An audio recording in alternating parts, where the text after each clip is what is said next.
இல்லற வாழ்வில் கணவன் மனைவி தாம்பத்திய உறவை வர்ணிக்கும் அருமையான கண்களில் நீரை வரவழைக்கும் வரிகள்.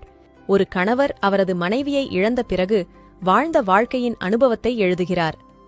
75 வயதில் ஆதரவு இன்றி நிக்குது மனசு. 45 வருடம் ஒரு நாளாவது அவளை கொண்டாடியிருக்கலாம். என் கோபத்தை தள்ளுபடி செய்து ஒரு நாளாவது அவளை கொண்டாடியிருக்கலாம். அவள் சமையலை ஒரு முறையாவது நான் மனம் நிறைய பாராட்டியிருக்கலாம்.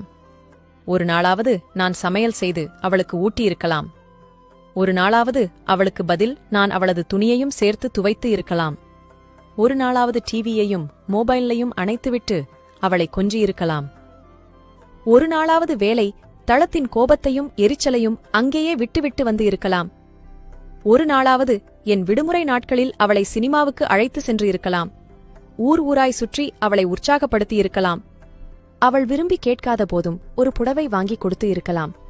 ஒரு மாசமாவது என் முழு சம்பளப் பணத்தை அவளிடமே கொடுத்து இருக்கலாம். ஒரு நாளாவது காலையில் அலாரத்தை கொஞ்சம் அணைத்து வைத்து அவளை தூங்கவிட்டு இருக்கலாம். நீ சாப்பிட்டியா என்று அவளை ஒரு நாளாவது கேட்டு இருக்கலாம். நீயும் வா என்னுடன் வந்து சாப்பிடு என்று ஒரு நாளாவது சொல்லி இருக்கலாம். அவள் உடல் நலத்தைப் பற்றி ஒருமுறையாவது விசாரித்து இருக்கலாம். அவள் தன்னை கவனிப்பதை விடுத்து பிள்ளைகளை மட்டும் கவனிப்பதைக் கண்டு நான் கொஞ்சம் அவளை கவனித்து இருக்கலாம். அவள் நோயில் விழுந்தபோது நான் கடன் பட்டேனும் அவளை காப்பாற்றியிருக்கலாம். என் தாயே, தாரமே, நீ என்னுடன் இருந்தபோது நான் கம்பீரமாய் வாழ்ந்தேன். நீ என்னை விட்டு போனதும் நான் பலமுறை கால் தடுக்கி விடுகிறேன்.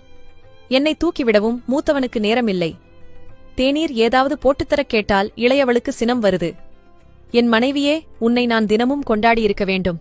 நான் தவறுகள் இழைத்ததற்கு என்னை நீ மன்னித்துவிடு. ஒரு முழப் பூவாவது ஒரு நாளாவது உனக்கு வாங்கித் தராதவன்